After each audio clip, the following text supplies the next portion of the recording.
I like Kansas City. Kansas City was a nice. It was a really nice field. It's the atmosphere is always there. Good.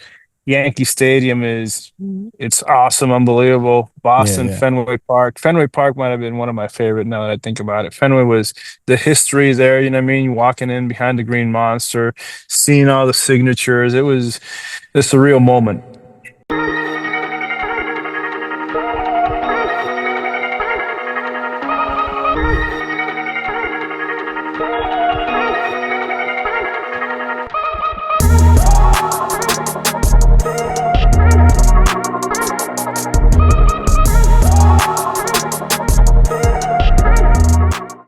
I can hear you clear. We good. Welcome back to the Mic Check show. Today we have a guest who's lived the baseball life from the dugout to the diamond and beyond. Son of a legend and a major leaguer in his own right. From the infield dirt to the pitcher's mound. Am I correct? Correct. There you go. He's done it all. He's played for the Braves, the Royals, which I see you rocking that sweater now, Yeah. which is great. Yep. Represented the Dominican Republic on the world stage. Get ready for stories, insight, and maybe a few curveballs. Tony Peña Jr. is in the building, man. Welcome, man. How you doing, brother? Nah, good to be in your show. It's awesome. Amazing. Thank you for responding. I know I think we try to line this up for like about a week or 2 weeks or something like that, but I know you're busy, and again, thank you. I like to start off with some rapid fire questions, right? Go ahead. I sent out a few questions. Well, I put a post up and a few people had a few questions to ask you. So I'm gonna start off with this one. Who's the best hitter you ever faced as a pitcher? The best hitter I faced. Whew. I faced Marcell Osuna, Oof. Cano, a lot of good players, especially in winter ball. That was one of the highest stages that I got to, and a lot of big leaguers would play. And so I want to say Cano and Osuna, honestly. Jeez. What were you ever nervous facing them? No? You know what's crazy? When you're on the mound and when you're on the field, you have somewhat of control, and you don't feel the nerves. Honestly, I never felt it. I get more nervous watching my son play or watching other games and me when I'm in the middle of the action. I've never heard of that. That is actually a Yeah. first. That is crazy. Wow. I'm shocked right No, now, actually. no, it's yeah, because you think about it, when you're playing, you're in control. You're Right. controlling the situation. But when you're not playing, you see someone, family, my son, kids, you know what I mean, that are close to you, you get more nervous because you can't do anything about it. They're Correct. the ones that you got no control over it. So it's been an interesting process nowadays, adjusting to that. Wow, that's great. That's great. What is the favorite what is your favorite ballpark you ever played in? I like Kansas City. Kansas City was a nice. It was a really nice field. It's the atmosphere is always there. Good. Yankee Stadium is it's awesome, unbelievable. Yeah, Boston yeah. Fenway Park. Fenway Park might have been one of my favorite now that I think about it. Fenway was the history there. You know what I mean? Walking in behind the Green Monster, seeing all the signatures. It's a real moment. Yeah. Both stadiums are extremely rich when it comes to baseball, and Especially. and there's a lot of compatriotas from your country, you know what I'm saying? In Boston and in Yep. New York. So I'm from New Yep. York. I'm from the Bronx, probably like 10 minutes away. But I live in, I live somewhere else now. I live in Jersey. So, but we still, I still go to games and stuff like that. What is Who was your favorite teammate in the majors? Favorite teammate in the majors. Well, I spent the most time of my career in the big leagues with the Royals. And there was a lot of really good players that played there, good teammates. Jose Guillen was a really good Oh teammate. yeah. He always tried to help me out. Reggie Sanders was unbelievable. Uh, Alex Gordon, we were both two rookies, and he was one of the guys that was just we were always together. I mean, trying to help each other out. So there was a lot of good players that help you down along the way. Someone that I knew from when I got was in the minor leagues was Odalis Perez. Rest in Right. peace. He was with the Braves when I was with the Braves, and then he was in Kansas City when I was in Kansas City. He took me under his arm, just teaching me the ropes. That way I didn't get in trouble. Are you in the stadium now? Yeah, Wow. So, I told you it's nonstop. We have a so you just game get to chill today. there? Huh? You just get to No, hang well, out? no, I we mean, have a besides game work. today. Well, I'm with the Roy. I work with the Kansas City Royals. I'm their infield coordinator. So I'm in Hickory, North Carolina right now. Holy So cow. we have a 2 p.m. game. So I just got here a little bit earlier, get this podcast going with you, and then get the workout off with the guys. Appreciate it. See, one question I ask athletes a lot, right? And I have to give it to you guys because I was in the music business, so I know not being around your family, it's besides being overwhelming, frustrating, it's something that you guys have to deal with. And do you spend a lot of time with your family or That's a interesting subject. I grew up in this business, let's say, yeah, you and did. my dad, the way I went through it was during school season, I was in Dominican. Gotcha. Once the season was over, next day I would fly out to wherever it was that my dad was at. So I spent it was kind of a 50-50 in person that we spent together. However, my dad called every day. We talked every day and just learned that from him that I tried to communicate with my kids every day. Right. It's hectic because of the travel, the time change. You might be one day in Arizona, the next day you're somewhere else. It's 3 hour difference. So you don't get to see your family that much, but you do just because of technology now. You get to do FaceTime and see them. So you're parenting from a distance in a way. Let me ask you this. Is it I mean, obviously I think it's a dumb question, but it you rather have them there with you, correct? Oh, of course, it'd be great to have them with them. But think about it. I'm every week in my job situation. I'm every week in a different spot. Yeah, no. So it's not like I have a home base to where I'm in, let's say, this is my home team, Hickory, in Hickory. I'm every week I'm somewhere else. So it makes it a little bit harder. However, I get to go home for a week and spend time with them. So it's got its benefits, you know what I mean? Right. Do you guys stay in the States or you guys travel across the world as well? Well, I spend more time in the States, I want to say, than what I do in Dominican.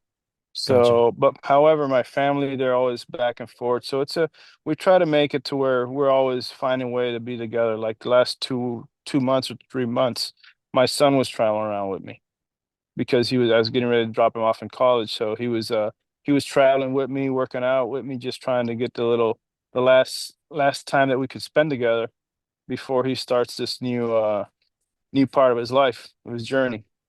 Right. Me looking at that hat, right? I just thought about this question.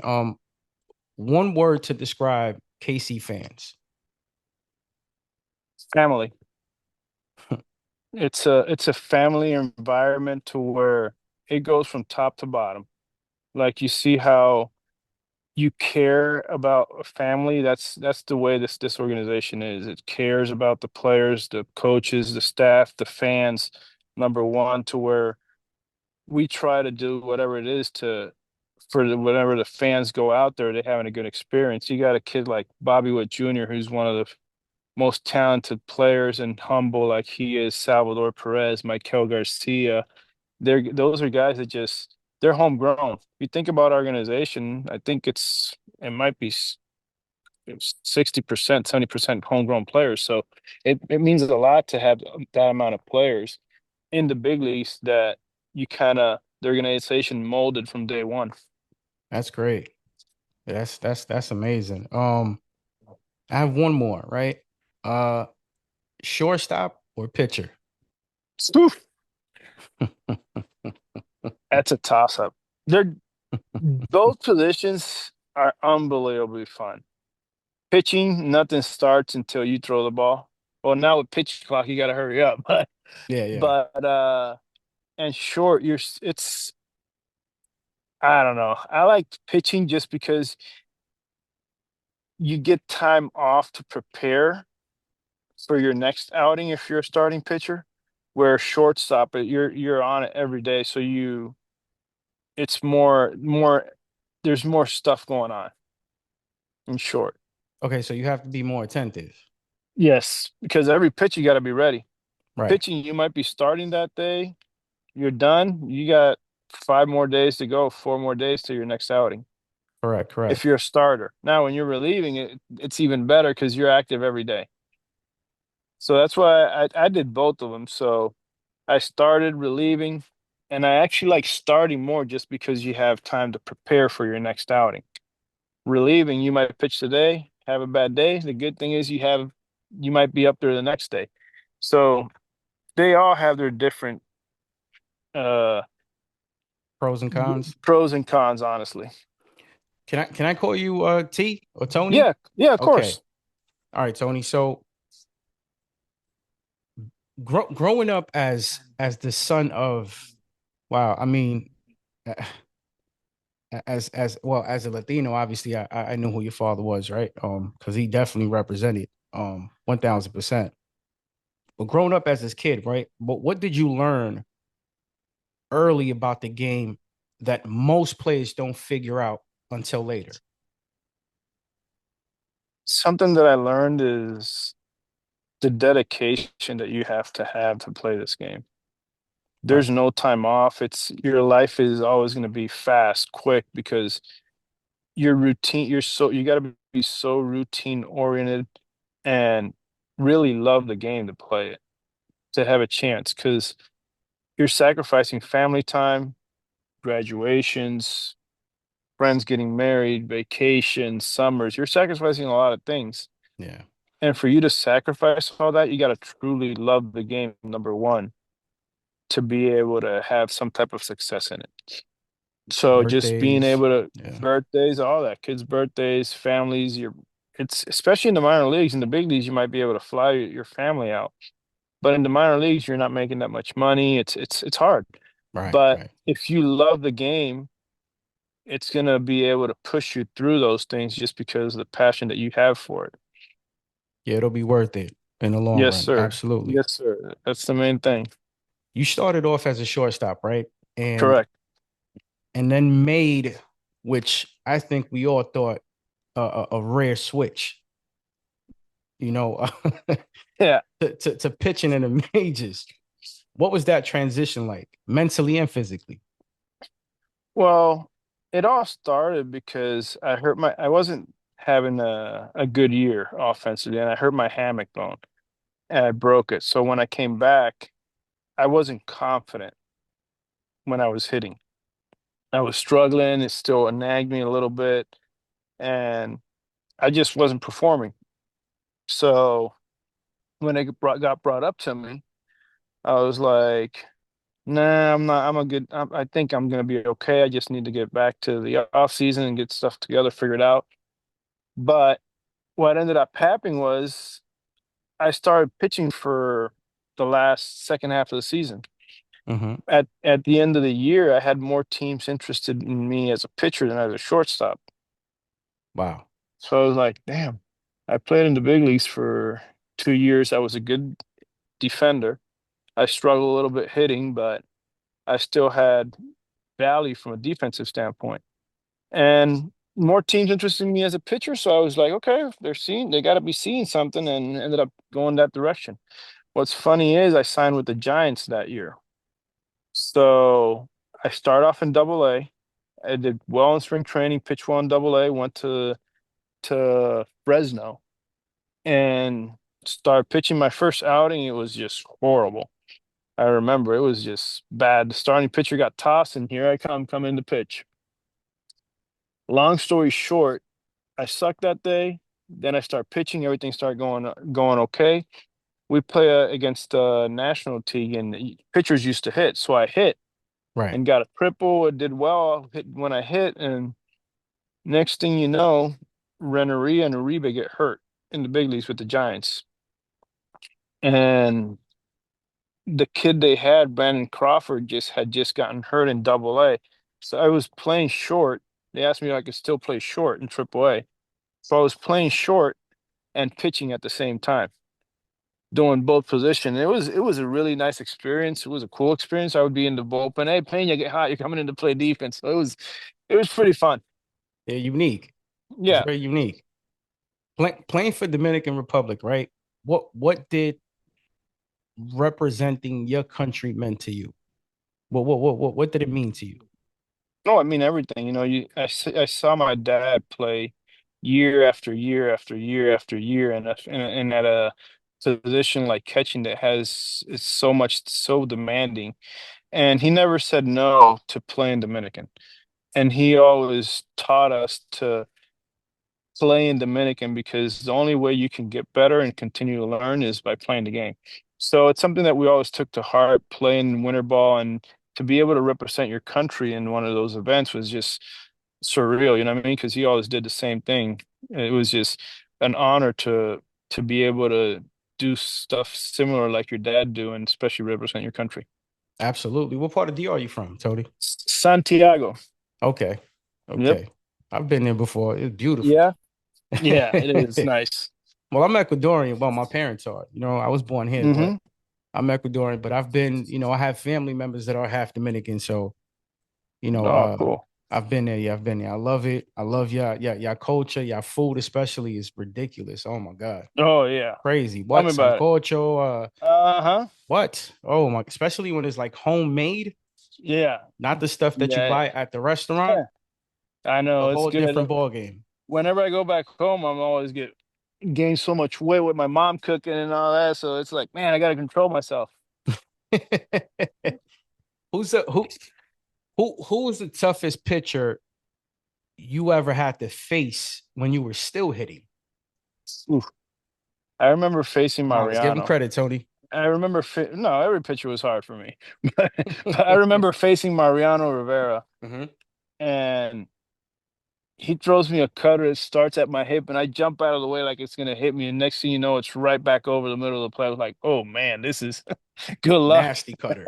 This is nasty. What And it was like 96. It was like, wow, how do you hit this? How do you guys even hit him? was your fastest pitch? The hardest I threw ever was 96. That's not So, bad. no, it's not bad. It's not bad. But I really, when I tried to throw hard, I didn't have the best command. So Gotcha. I really believed in the command was going to help me more than just trying to blow guys by. But that was the fastest in a game or Yeah, in a at game, in a a game.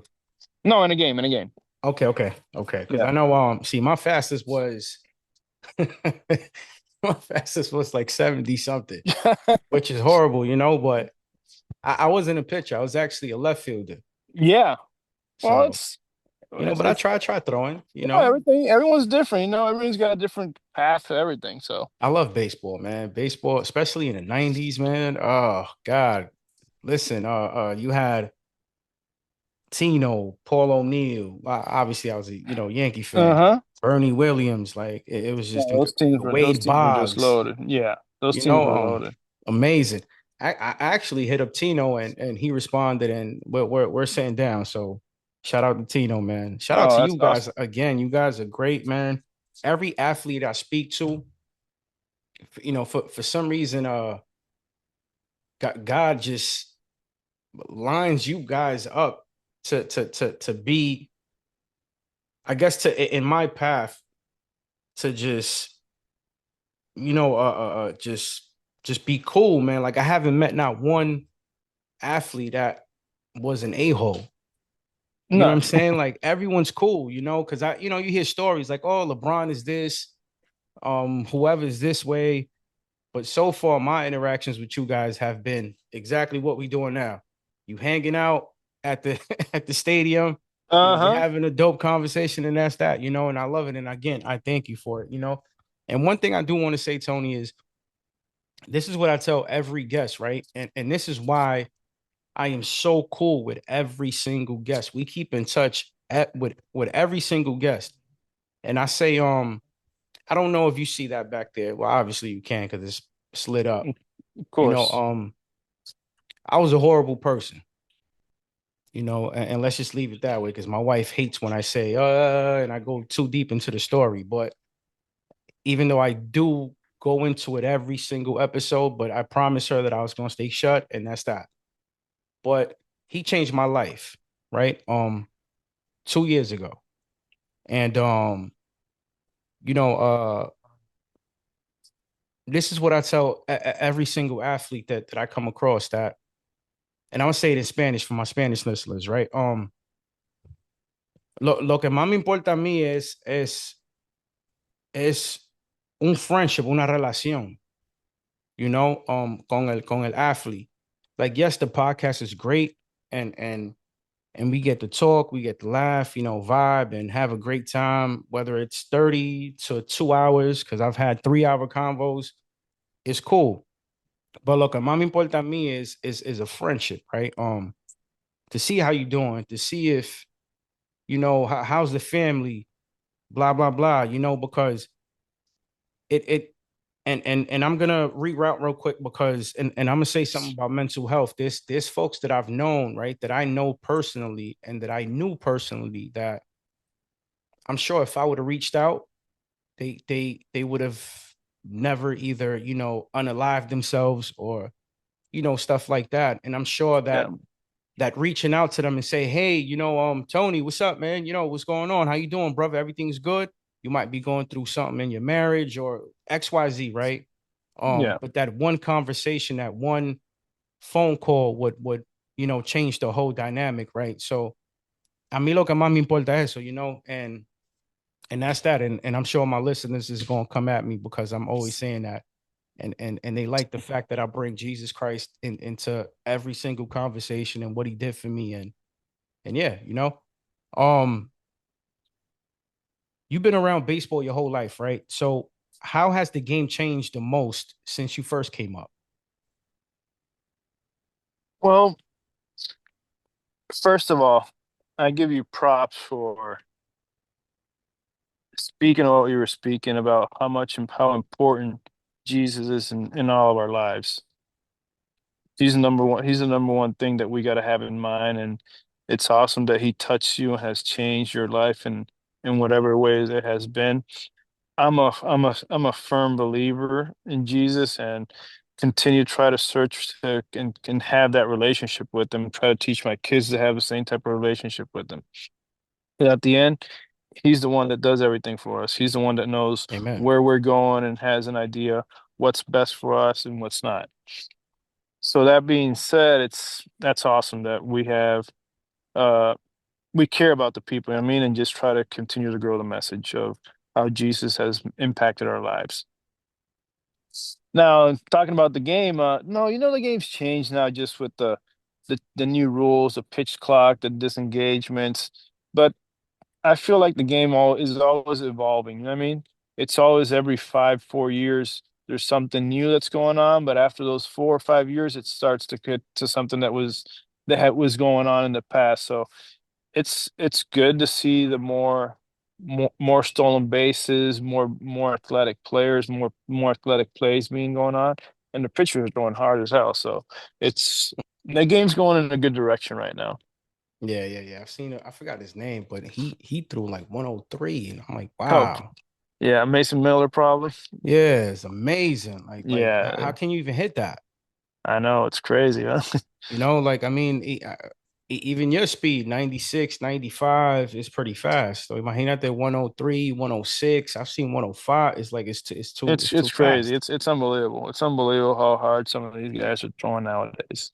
And it's strictly fastball. So I'm sure Tommy John is a long way ahead of, you know what I mean? Like, yeah, it's no curveballs, no splitters, no, so they have a while to, because I know you guys, deal with that and stuff like that. But looking forward, right? What's next for you in baseball or beyond? Well, looking forward, I'm honestly happy where I'm at. You know what I mean? Just continue to try. When you're coaching, you try to help players reach their dream. You know what I mean? Do whatever it is that you can to help them reach their dream of playing in the big leagues. You know what I mean? Correct. That's all you take away from it. So just trying to continue to lead these young men to be good players, to be good husbands, to be good sons, and be good teammates. This is the number one thing, you know what I mean? So Teach them trying to about just Jesus.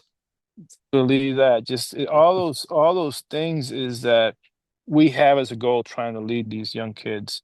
So just being able to do that and doing what we love.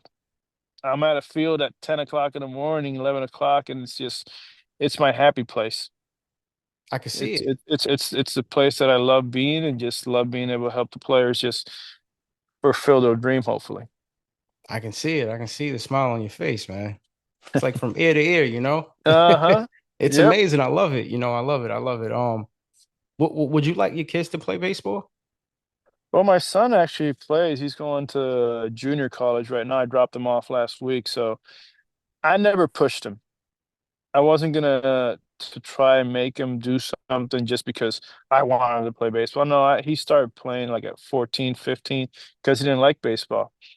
But now after that, he fell in love with the game and he's committed to it. So I just try to support him and see where things go.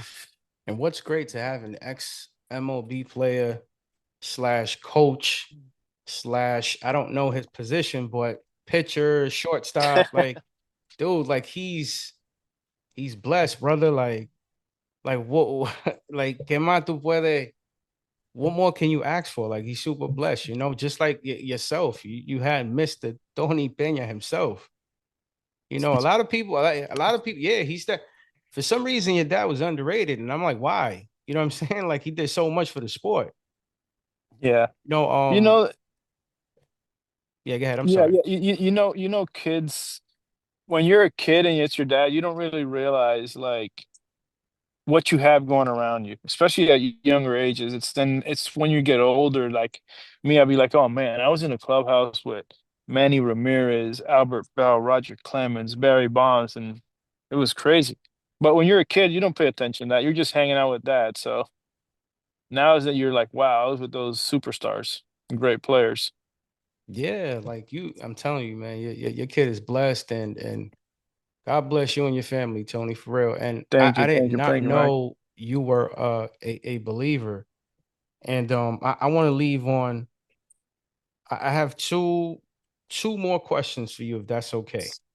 Yes, sir. Okay, if you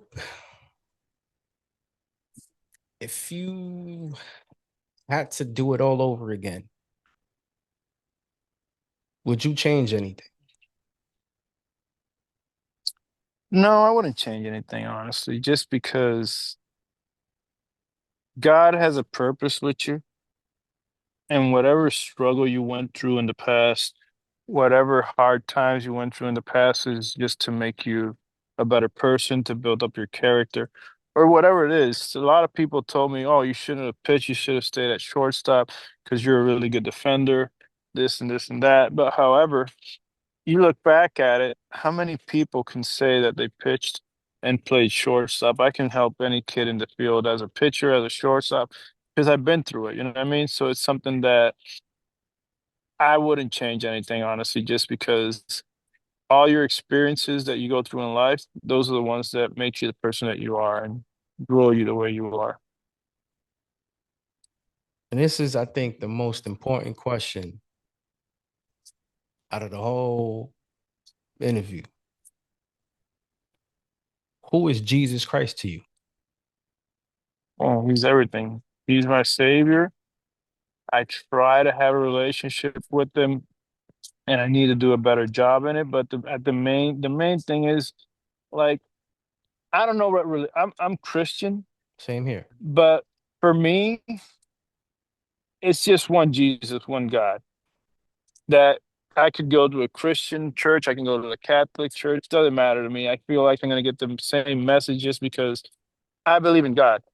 And I just want to continue to be a better person, a better husband, a better son, a better coach to help the players. And all that starts then by having that relationship with God. And it's funny because 2 days ago I dropped my son off in college and I was nervous as hell. I had mixed emotions. I was like, oh man, I don't want to leave him. It's just and I'm like, God, what do I tell him? What message should should I give my son just because he's going to be by himself? It's not the same as being home and all this. So I open up my Bible and it's Proverbs 9, just talking about hablando de la sabiduría and how to like the importance of the right decisions that you make and that was the message I gave my son and it was just something awesome. And all of that's just because of the relationship that and the belief that I have in God. Matthew 6:33, right? Says, seek the kingdom of God, and everything else shall be added on to you. And then right after that, which is Matthew 6:34, don't worry about tomorrow, because tomorrow will worry about itself. I mentioned those two verses to you just now because uh that's what I felt in my spirit. So you know, obviously the Lord shouted that out for me to say, to tell It's you, it's awesome. Yeah. because just the fact that you were nervous about your child and your son, and he does, exactly what he says, Matthew 6:34. Don't worry about it, Hmm. worry about it. You're gonna be fine. He says, come to me, I'll give you rest.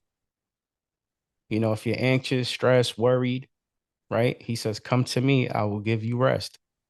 He is Yeah. the Prince of Peace, you know, and again, wow, I'm shocked. I didn't know you were a believer. Otherwise, it would have been a it would have been a conversation about Jesus Christ alone. I think that's more important you know, uh, than anything else, right? You know, but I'm just lost for words. I didn't know, Tony. Nah, But nah. I'm glad. It it it uh it makes me happy that he he's not only working on on us, let's just say, like on me, right? Because you have a bigger platform than me, and that actually makes me happy when I see athletes, right, that have fans and thousands of followers, and and they share their faith publicly, right? That's amazing to me, because that's what he said. He said to spread the gospel, share the good news. Because indeed, I mean, whether people want to believe it or not, Tony, he's coming soon. I know we've been saying it for years, right? For 60, 80, 100, 200 years. But guess what? The red carpet is out there for him. It's laid out. Hmm. The only thing missing, the only prophecy missing, Tony, is sharing the good news. And guess what? I don't know if you watch the news, or even on Instagram it pops up, because it pops up for me. But there's people, in Brazil, like the Amazon and all these places, there's tribes, Hmm. Yeah. and they're stuck in their ways, right? They hunt for food and all these things, but there's people now that have the financials to go to these places and speak about Jesus. So the time is now, right? The kingdom of God is at hand. So it's now, Tony. And again, I just want to say thank you, man, for answering, for responding. You know, I know it's a short one, but I know you're busy. I know you out there. Sheesh, I wish I could be out there with you, man. I haven't, yeah, I haven't been to a game this year, unfortunately, but uh, that'll be my goal in the next, what, 2-3 weeks. You know, um, and again, man, I thank you so much. God bless you and your family, Tony. I will send you my number. Te mando el número mío ahí para, Sí. cualquier cosa, tu mentira, whatever, si tienes algo si tienes questions de nuestro Señor, de la Biblia, de lo que sea, tu mentira, y hablamos, Amén, amén, amén. Yo no Claro, estoy aquí claro. para usarte, créeme, Dios me lo ha dado todo, Tony. Yo me retiré 7 años atrás, and I was able to retire Sí. my wife 7 years ago. So Wow. I have two beautiful children. God has been great. I was able to retire, 7 years ago, and that's that. So I'm here That's for, awesome. as I said before, real friendship, and we'll talk soon, Tony. Okay, my man. It's nice meeting you, and thank you. God bless. God Amen bless for you these too. conversations, and we Oh need to yeah. continue to spread the word. He's Oh coming, yeah. and Oh yeah. Oh yeah. he's our savior. That's right. You heard it, guys. Once again, like, comment, and subscribe, and please go to Tony's page, man, and follow him and spam him and tell him he's a good man. He has a great family and he's an awesome pitcher slash shortstop slash coach. All right. God bless Uh, you, Tony. I'll see you later. thanks, Te my man. mando el número mío That's it. ahora. Gracias. Tato, papá. Gracias. Okay.